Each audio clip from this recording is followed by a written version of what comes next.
Assalamualaikum warahmatullahi wabarakatuh. Bertemu lagi dengan saya Ibu Dwi Agustina ya. Baik teman-teman, di sini kita akan belajar eh, tentang anatomi fisiologi kardiovaskuler ya. Sebelumnya saya mau menyamakan persepsi dengan teman-teman bahwa kardiovaskuler ini terdiri dari ya, dua organ yang akan kita pelajari. Yang pertama kardio itu jantung dan vaskuler itu pembuluh darah ya.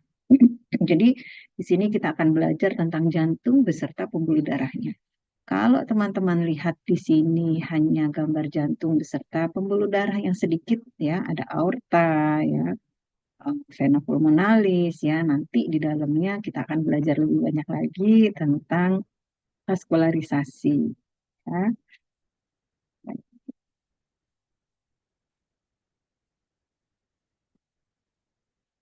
Di sini kita akan belajar tentang anatomi jantung dan vaskuler ya, anatominya jadi nama-namanya nanti kita akan pelajari ya.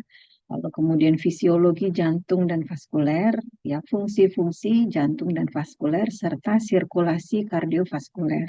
Bagaimana darah itu melewati jantung, melewati vaskuler. Nah, ini akan kita pelajari ya.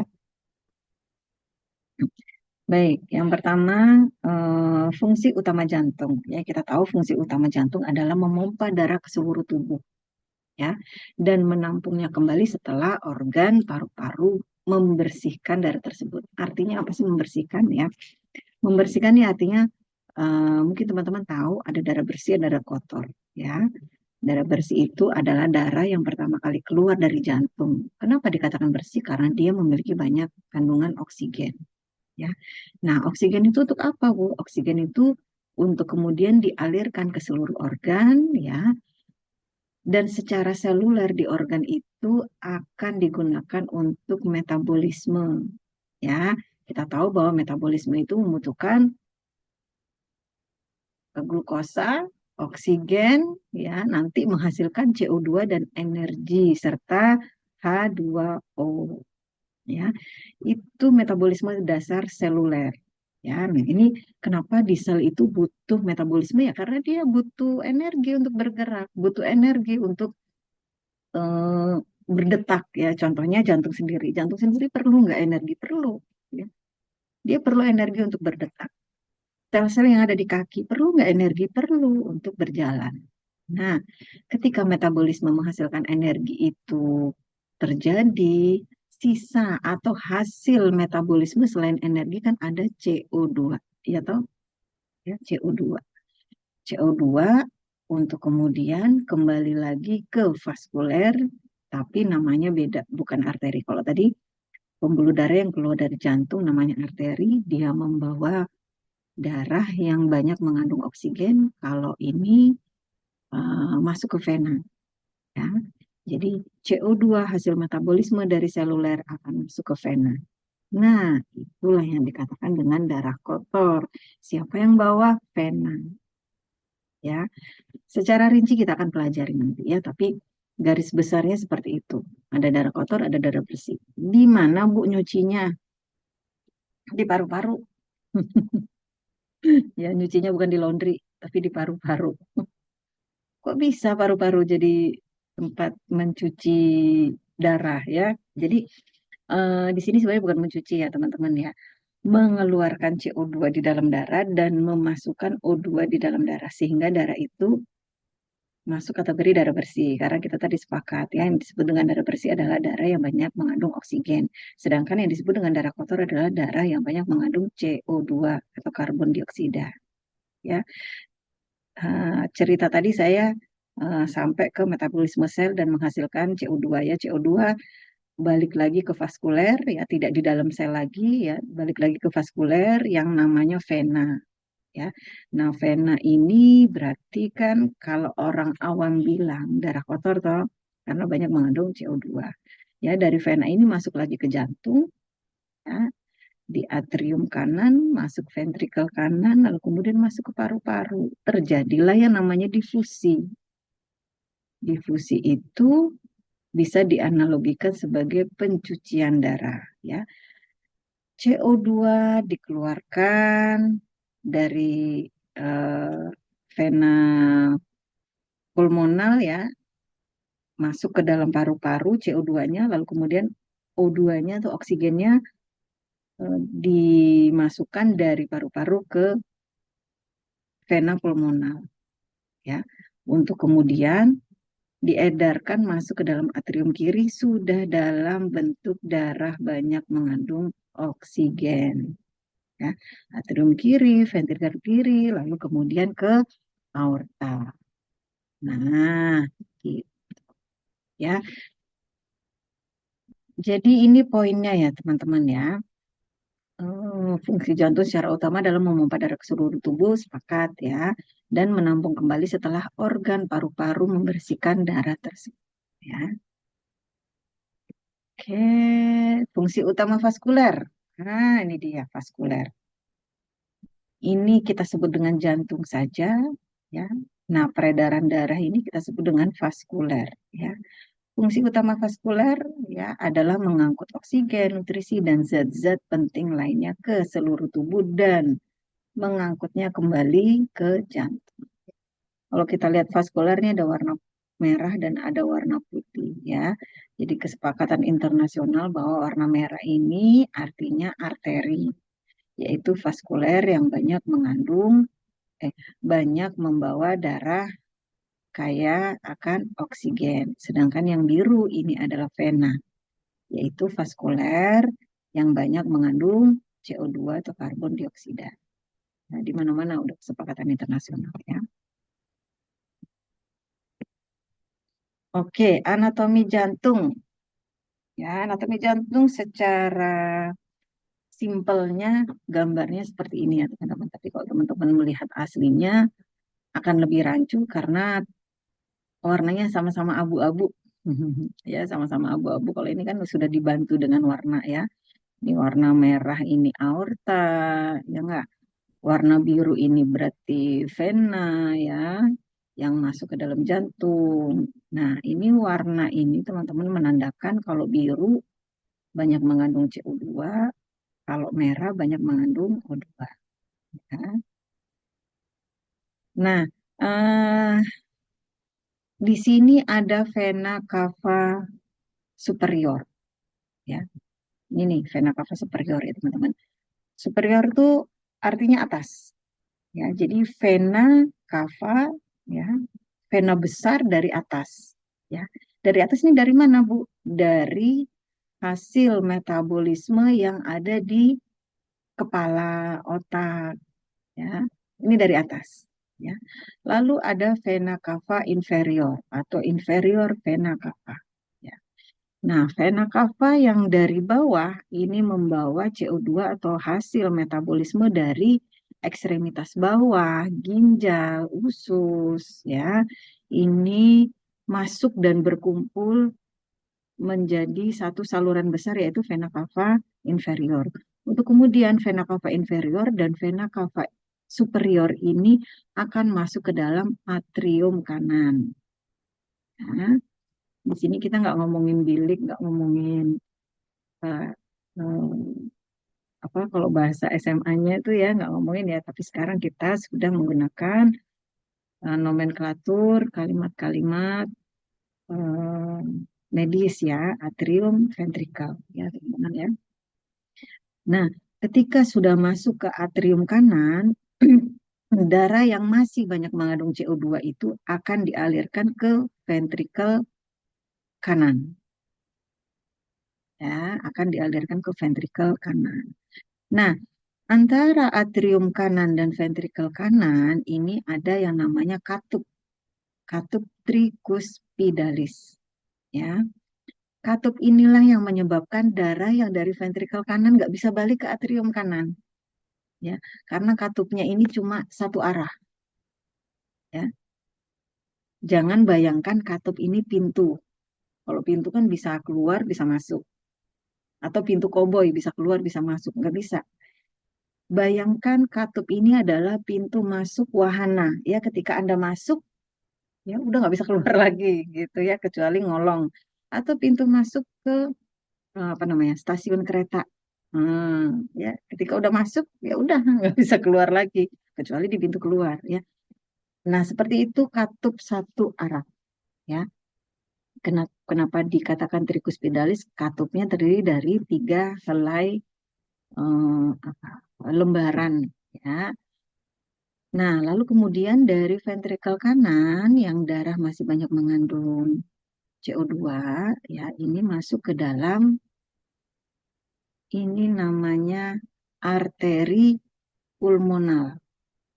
Satu-satunya arteri yang darahnya mengandung banyak CO2 hanya arteri pulmonal, ya. Yang lainnya nama arteri itu pasti banyak mengandung O2, ya. Satu-satunya arteri yang banyak mengandung CO2 adalah arteri pulmonal. Oke ya teman-teman ya. Ini arteri pulmonal ke paru-paru kanan dan arteri pulmonal ke paru-paru kiri, ya. Nah, arteri pulmonal ini kan membawa darah yang banyak mengandung CO2, ya, untuk kemudian dilakukan difusi. Difusi itu pertukaran oksigen dan CO2 di dalam alveoli dan kapiler pulmonal yang kecil-kecil, ya.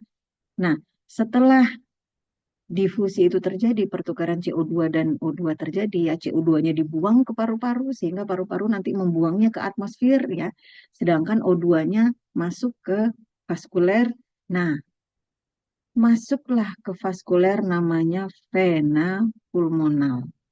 Satu-satunya nama vena yang punya banyak mengandung O2, yaitu vena pulmonal. Vena yang lain pasti banyak mengandung CO2. Ya. Jadi penamaannya unik ini. Pulmonal, vaskularisasi pulmonal penamaannya unik. Justru berbanding terbalik dengan penamaan vaskularisasi yang lain. Ya, teman-teman ya, diingat-ingat ya. Oke, lalu kemudian dari vena pulmonal ini masuk ke atrium kiri. Ya, dari atrium kiri masuk ke ventrikel kiri. Nah, di sini ada katup lagi. Yang namanya katup mitral. Ya, karena dia hanya terdiri dari 2 lapis helai katup. Ya, namanya mitral. Ya. Nah, ketika darah yang sudah banyak mengandung oksigen itu sudah ada di ventrikel kiri, ini siap untuk diedarkan ke seluruh tubuh. Nah, di sini ada yang namanya katup lagi, katup aorta. Sebelum dia masuk ke aorta, ya, ini ada katup aorta sama satu arah juga. Jadi nggak mungkin dia mundur, ya. Dari aorta ke ventrikel kiri nggak mungkin karena katupnya hanya satu arah.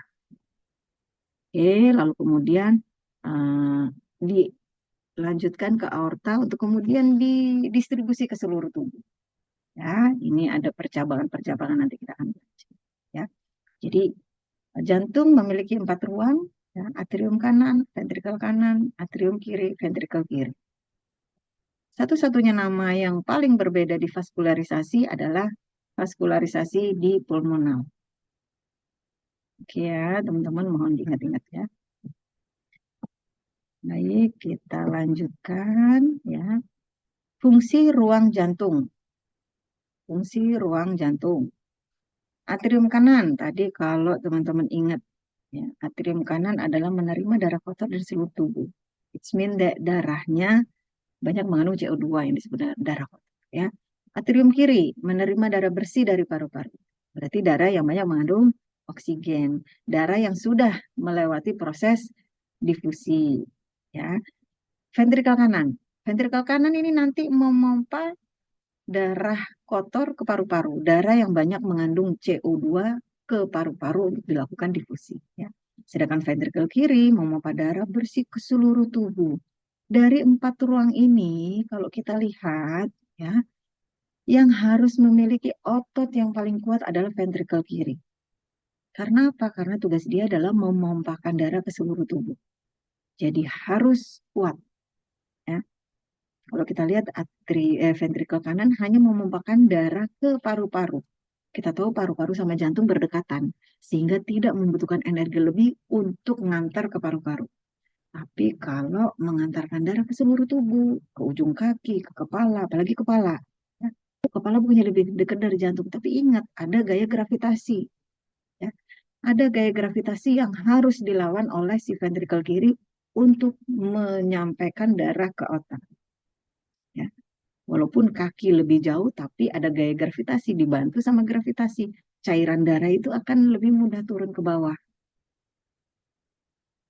Tapi kalau misalnya ke atas kan melawan gravitasi. Jadi pompanya harus lebih kuat ya. Jadi dari 4 ruang jantung ini adalah ventrikel kiri yang harus memiliki otot yang paling oke. Ya, yang paling kuat. Oke, baik kita lanjut. Fungsi katup jantung ya. Tadi katup jantung ada di antara atrium, katup tricuspiddalis, atrium kanan, ventrikel kanan. Ya. Nah, ini fungsinya adalah mengatur aliran darah antara serambi kanan dan bilik kanan. Oh, ini atrium ya, sorry ini masih pakai bahasa awal. Atrium kanan dan ventrikel kanan ya. Katup ini juga mencegah aliran balik darah dari ventrikel ke atrium ya. Untuk katup pulmonal, ini fungsinya adalah mengatur aliran darah dari bilik kanan ke arteri bilik kanan ini atrium ventrikel kanan ya ke arteri pulmonalis ya. Dari pulmonalis membawa darah ke paru-paru untuk mengambil oksigen ya, sama ceritanya dengan yang tadi kita bahas ya. Untuk katup mitral ya ada di bagian kiri di antara atrium kiri dan ventrikel kiri. Ya, fungsinya sama ya, mengalirkan darah yang banyak mengandung oksigen dari paru-paru ke bilik kiri ya. Katup aorta membiarkan darah yang kayak oksigen mengalir dari bilik kiri atau ventrikel kiri ke aorta ya. Aorta adalah pembuluh darah arteri terbesar di dalam tubuh kita. Yuk kita mundur lagi. Nah, ini aorta paling besar ya. Nah, nanti kalau teman-teman sudah turun di klinik ya, akan bisa melihat hasil radiologi pembesaran aorta, ya, pembesaran ventrikel kiri. Nah, ini akan kelihatan. Bagaimana kerja kerasnya ventrikel kiri akan kelihatan. Bagaimana kerja kerasnya aorta akan kelihatan. Ya, ketika pasien mengalami kardiomegali dan elongasi aorta. Nah, nanti ketemunya di klinik ya. Oke, sirkulasi pulmonal ini sebenarnya juga tadi kita sudah bahas ya bahwa vaskularisasi atau sirkulasi pulmonal ini yang paling berbeda dengan yang lain. Ya, ketika nama arteri itu banyak mengandung oksigen, tapi satu-satunya arteri pulmonal yang justru banyak mengandung CO2. Satu-satunya vaskularisasi vena pulmonal yang banyak mengandung oksigen ya, itu yang harus diingat ya. Oke, sirkulasi pulmonal ini adalah peredaran darah yang mengalir dari jantung ke paru-paru, kemudian kembali lagi ke jantung, atau beberapa referensi bilang ini adalah sistem peredaran darah kecil. Kalau sistem peredaran darah besar ya sampai ke ujung kaki, sampai ke otak, ya. Tapi kalau sistem peredaran darah kecil, nah ini kita sebut beberapa referensi menyebutkan sirkulasi pulmoner. Nah, ini saya akan menjelaskan. Ya. Oke, ini visualisasi. Coba saya mundurkan dulu.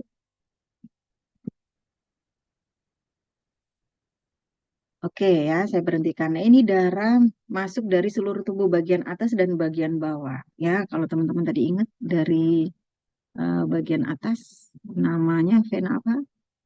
Vena cava superior. Kalau dari bagian bawah vena cava inferior. Ya, nah ini darah masuk, lalu kemudian atrium kanan, ya, lalu kemudian masuk ke ventrikel kanan, ya, kemudian masuk ke paru-paru. Nah, ini namanya arteri pulmonal, ya, bukan vena ya, bu katanya warna biru namanya vena, kan tapi kita ingat tadi, ya, sistem sirkulasi paru-paru itu berbeda dengan yang lain, ya. Oke, ini namanya arteri pulmonal ya, teman-teman ya.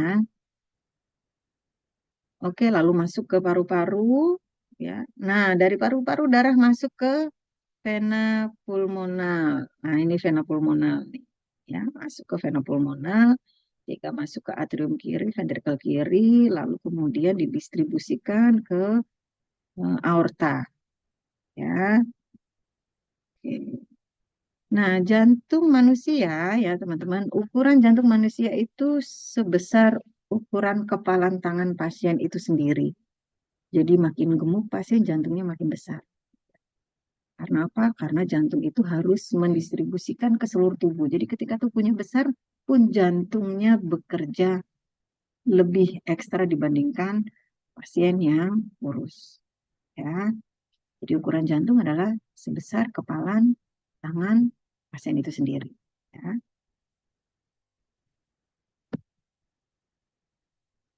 oke ya, tergambar ya. Oke, kita lanjut ke itu tadi kita ngomongin jantung. Ya, sekarang kita ngomongin vaskuler. Ya, aduh, ini mau ngomong Anda harus menghafal nih ya. Anda harus menghafal ya. Vaskularisasi kita sepakat kalau merah namanya arteri, kalau biru namanya vena. Ya, ini ada vena vertebra. Nama juga vena vertebra ya, vertebra ven. Ini memperdarai tulang belakang ya, vertebra dari leher sampai ke tulang ekor ya. Lalu kemudian ada vena jugularis. Vena jugularis ini mem- vena ya berarti membawa banyak darah yang mengandung CO2 ya. Ini diambil dari kepala ya. Jadi nanti ujung-ujungnya masuk ke dalam vena cava superior ya. Jadi percabangan vena cava superior itu dari vena jugularis. Ya, jelas ya. Lalu ada vena subclavia. Nah, ini juga nanti ujungnya akan masuk ke vena cava superior.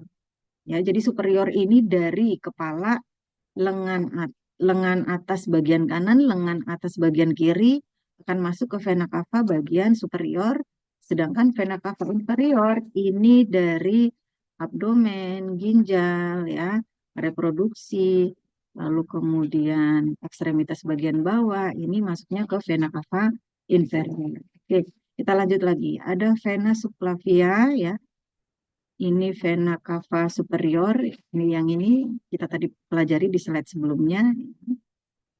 Lalu ada renal vein. Ya, renal vein ini adalah venanya ginjal.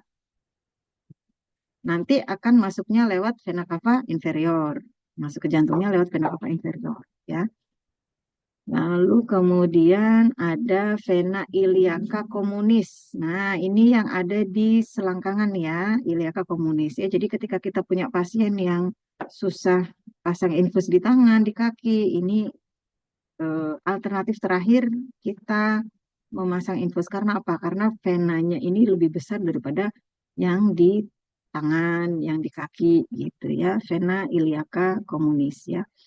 Turun lagi di sini ada vena femoralis. Ya, vena femoralis diambil dari kata femoral yaitu eh, paha ya. Di sini kan nanti ketika Anda belajar muskuloskeletal, di sini tulangnya juga namanya tulang femoris ya. Lalu kemudian di poplitea ya, atau di dengkul bagian belakang ini ada vena peroneal ya. Dan di bawah ada vena saphenous besar ya.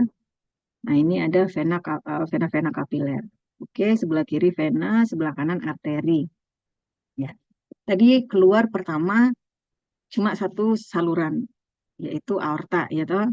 Nah, aorta ya. Eh, dari aorta ini akan dicabangkan menjadi arteri karotis communis, ya. Lalu kemudian ada arteri brachiosepalika, ada arteri subclavia, ya. Lalu ada arteri brachialis. Nah, ini yang tempat mengambil darah. Pengambilan darah sampel itu ada darah arteri, ada darah vena ya teman-teman. Misalkan teman-teman belajar ngambil darah untuk hemoglobin, leukosit, trombosit itu adalah darah vena, bukan darah arteri, ya. Lalu kemudian di bawahnya ini ada arteri renalis. Arteri renalis ini adalah arteri yang memperdarahi atau menyuplai untuk ginjal, ya. Lalu ada aorta abdominalis. Nah, ini besar nih aorta abdominalis, ya. Arteri yang memperdarahi sekitar abdomen, ya. Di situ ada hepar, ada usus halus, usus besar, ya. Lalu kemudian ada arteri iliaka, ya. Besar juga ini arteri femoralis, arteri poplitea, arteri tibia anterior dan arteri tibia posterior, ya. Bu, kalau pasang infus di arteri apa di vena? Di vena, ya. Untuk pemeriksaan analisa gas darah ngambilnya di mana? Di arteri. Ya, jadi beda pemeriksaan, beda darah yang kita, sampel darah yang kita ambil, ya. Oke, sorry. Oh, ini lanjut ya. Fungsi katup pada vena. Nah, pembuluh darah arteri tidak punya katup, ya, tidak punya katup. Yang punya katup adalah vena. Ya, jadi pembuluh darah yang pada saat naik ke jantung itu yang punya katup. Kenapa? Khawatirnya kalau nggak punya katup, si darahnya itu akan turun lagi ke bawah sama gravitasi. Maka dia punya katup. Ya. Jadi eh, ini adalah selang vaskuler vena. Ya. Jadi di antara dua itu ada katup. Katupnya satu arah ke atas semua. Nah itu disebut dengan katup vena. Ya. Katup vena fungsinya adalah untuk memastikan darah mengalir ke arah yang benar, yaitu dari seluruh tubuh kembali ke jantung. Jangan turun lagi ke seluruh tubuh, ya. Katup vena bekerja seperti pintu yang hanya bisa dibuka dari satu arah. Yang namanya katup ya satu arah. Ya. Sama kayak tadi katup trikus, bikus, ya, katup aortik, ya, katup pulmonal, ya satu arah ya. Ya. Jadi yang punya katup siapa? Vena. Arteri nggak punya katup. Anda bayangkan betapa besarnya itu kerja kerasnya ventrikel kiri untuk memompakan ke seluruh tubuh. Ya. Arterinya nggak punya katup, si ventrikelnya harus memompa jauh banget, tinggi banget ke kepala. Ya, jadi emang kerja ekstra ventrikel kiri. Ya, baik. Ini visualisasi video ya teman-teman ya. Nah, kita belajar dari arteri dulu. Ini adalah arteri dan vena kelihatan ya, tapi kita akan menghilangkan venanya dulu. Yang terlihat hanya arteri saja, ya. Yang terlihat hanya arteri saja. Nah, ini jantung yang dikelilingi arteri ini namanya arteri koronaria. Ya. Nah, ini kalau kita ingat slide sebelumnya ini namanya adalah aorta. Ya. Pas lengkung ini namanya arcus aorta. Ya. Arcus aorta memiliki 3 percabangan. Ya. Arcus aorta ini punya 3 cabang ya teman-teman ya yang digambar sebelumnya tadi ya, ini juga kelihatan ya. Yang pertama namanya cabang brachiosepalik. Nah, ya, cabang brachiosepalik. Ya. Nah, lalu kemudian untuk selanjutnya ya, ini namanya arteri karotis komunis bagian kiri dan arteris karotis dan yang di sini arteri subclavia. Arteri karotis komunis ya, ini akan mengarah ke leher ya. Nah, akan mengarah ke leher ya teman-teman ya. Oke, ini namanya, ini yang subclavia ini ke lengan kiri ya. Subclavia ke lengan kiri. Ini brachiosepalik tadi yang saluran pertama ya. Ini masih arteri brachiosepalik, namanya belum ganti. Lalu lebih ke atas lagi, ini sudah masuk subclavia bagian kanan. Ya, arteri subclavia kanan. Nah, ini namanya arteri karotis komunis. Nah, ini arteri karotis komunis bagian kanan ya merupakan percabangan dari arteri brachiosepalik, percobaan pertama dari arcus aorta tadi. Nah, arteri karotis komunis kanan. Kok aorta komunis kiri yang tadi langsung percabangan yang kedua, ya. Nah, kalau teman-teman pernah melihat film atau tata laksana identifikasi nadi pada kecelakaan, pasien kecelakaan pasti dipegang leher, ya nggak? Ya, karena ini identifikasi pertama yang kita bisa pastikan nih pasien punya nadi apa enggak. Kalau nggak punya nadi berarti jantungnya juga nggak mengirimkan darah. Ya. Ini namanya arteri karotis komunis. Baik kanan maupun kiri kita bisa cek. Ya. Ini yang bagian kanan. Tadi percabangan dari arteri subclavia kanan. Nah, jadi dicek ya di leher bagian kanan. Kiri juga ada Bu, ada dong. Ya, kiri juga ada. Ya, oke.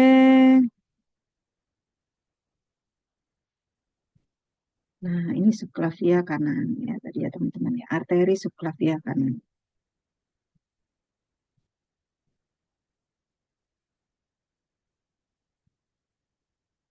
Oke, kita lanjut. Nah, masih arteri subclavia kanan. Ya. Selanjutnya di sini ada arteri aksilaris. Habis dari subclavia ya, ada arteri aksilaris. Aduh, sorry.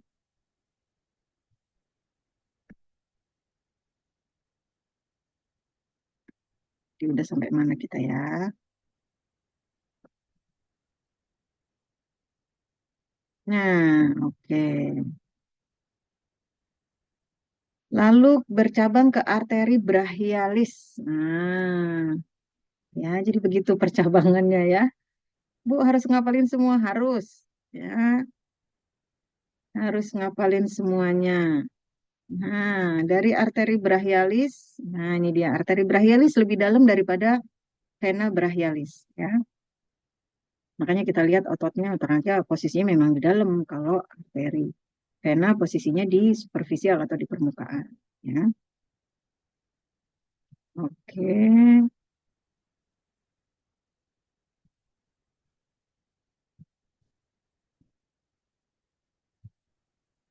Nah, lalu kemudian ada arteri radialis. Arteri radialis ini nanti mengarah, ini kan ada dua ya, dua besar ya, arteri radialis sama kubiti, ya. Arteri radialis ini yang mengarah ke jempol, kubiti yang mengarah ke kelingking, ya. Sorry, arteri ulnaris, ya, kubiti vena ya. Arteri ulnaris mengarah ke kelingking, ya. Nah, untuk kemudian ini ada arteri arcus palmar, ya, yang memperdarahi apa namanya keseluruhan telapak tangan kita. Ya, superficial palmar arterial arcus. Ya. Nah, bentuknya seperti ini ya, teman-teman. Sama kanan dan kiri kayak gitu. Ya. Nah, udah jelas ya.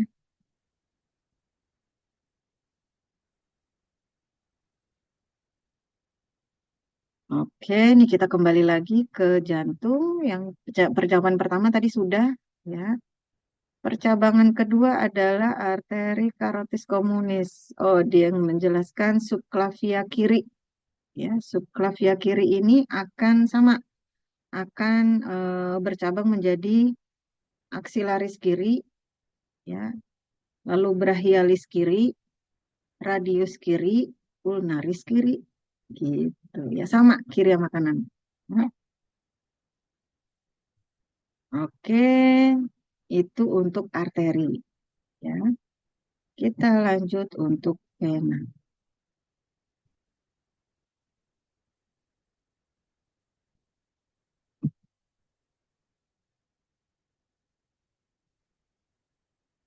Oke, ini sirkulasi vena. Ya, tadi arteri ya teman-teman ya. Sekarang vena. Oke, berarti kita lihat yang biru-biru karena kita membahas vena. Ya, nama-namanya seperti apa sih? Oke, nama-namanya ini.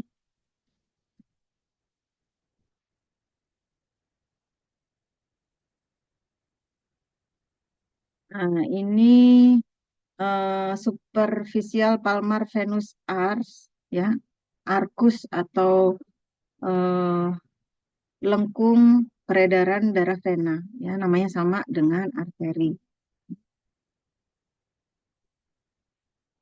Oke, lalu kemudian ini ada vena superficial di vena lebih banyak daripada arteri ya teman-teman ya. Nah, em, nah ini sepalik ya, vena sepalika ya, ini vena sepalika. Nah, biasanya nama-nama vena ini kita hafalkan karena untuk ngambil darah vena lebih banyak pemeriksaan pengambilan darah vena. Vena sepalika ya, eh, lalu kemudian vena mediana, antebrachial. Nah, ini mediana cubiti. Nah, kalau kita lihat, nah, eh, coba lihat tangannya masing-masing, ya. Nah, suka ada biru-biru, ya toh. Nah, ini coba namanya apa? Oh, vena brachialis. Oh, vena mediana, ya. Nah, yang kelihatan itu vena, ya, karena vena posisinya di permukaan. Kalau arteri posisinya di agak dalam. Ya. Oke, ini vena brachialis, vena radialis, radialis ya tadi mengarah ke jempol, ya. Vena ulnaris ya mengarah ke kelingking. Mediana antebrachial. Nah, ini vena basilika. Nah, vena basilika. Jadi memang vena lebih banyak daripada arteri. Gimana aja bisa kita ngambil darah, tapi biasanya vena basilika kecil. Ya. Yang besar itu vena brachialis, vena mediana. Nah, itu besar ya. Bisa kita ambil darah di situ.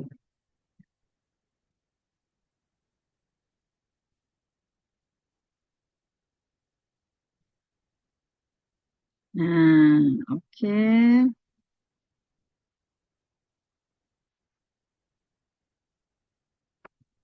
Nah, ini naik lagi jadi ini naik ya, masih vena brachialis namanya ya. Nah, naik lagi jadi vena axillaris. Ini ke belakang ini ada vena sepalik ya. Ke atas vena subclavia ya. Ini vena subclavia, ini eh, axillaris ya. Axillaris itu di bagian ketiak ya, teman-teman ya.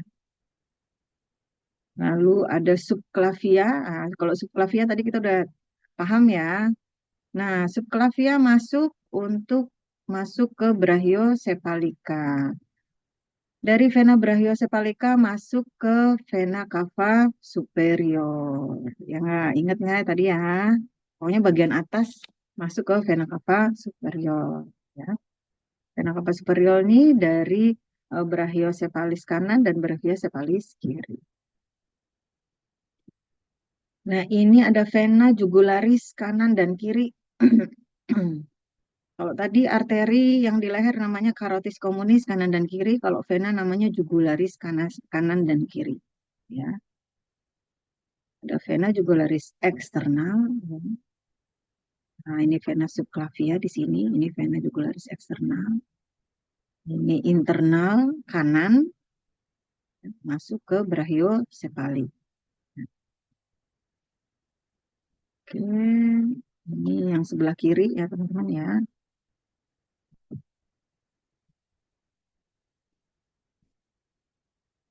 Nah,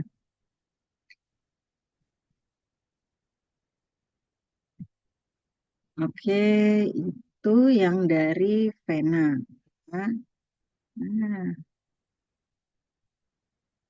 jadi ada beberapa penamaan yang sama antara antara arteri dan vena, tapi ada beberapa penamaan yang tidak ada di arteri. Ya, sepalika tuh nggak ada di arteri. Menjadi pelajari lagi ya. Nah, ini tekanan darah. Ya, tekanan darah adalah eh, tes untuk mengetahui kekuatan tekanan darah di arteri saat jantung berdetak, bukan di vena, tapi arteri. Ya, nilai normalnya adalah 120 per 80 mm Hg. Ketika 20 mm Hg di atas atau 20 mm Hg di bawah, maka kita katakan hipertensi atau hipotensi. Nah, ini rumus menentukan cardiac output. Cardiac output adalah volume yang dikeluarkan, jantung dalam waktu 1 menit. Ya. Rumusnya adalah volume apa, Bu? Volume darah yang mampu dikeluarkan oleh jantung dalam waktu 1 menit. Rumusnya adalah stroke volume. Ya, stroke volume itu kemampuan volume yang dikeluarkan sekali detakan. Itu namanya stroke volume. Ya, dikali heart rate. Ya, dikali nadi. Ya. Rata-rata heart rate 70 kali per menit. Ya, rata-rata stroke volume 70 sampai 80 mililiter per sekali hentakan. Ya. Jadi, rata-rata cardiac output adalah 5.000 liter per menit. Anda bayangkan, si jantung harus memompahkan darah ke seluruh tubuh berapa banyak? 5.000 liter. 5.000 mililiter atau 5 liter. 5 liter per menit. Ya, Anda suruh gotong air 5 liter per menit bisa nggak? Dia mendistribusikan loh ya. Jadi memang kerjanya ekstras banget ya. Oke, baik. Terima kasih. Eh, Mungkin ini hanya sekilas apa ya, menstimulasi teman-teman dalam mempelajari anatomi fisiologi kardio dan vaskuler atau kardiovaskuler ya. Ilmu yang banyak ya ada di textbook, ada di internet, ada di online. Please pelajari, please hafalkan karena kita akan ketemu ketika kita membahas renal maka kita akan membahas arteri renalis dan vena renalis. Dari mana sih arteri renalis itu? Nah, Anda sudah bisa menelusuri dari mana arteri renalis ketika sudah belajar di anatomi fisiologi sistem kardiovaskuler. Baik, itu saja dari saya. Terima kasih. Wassalamualaikum warahmatullahi wabarakatuh.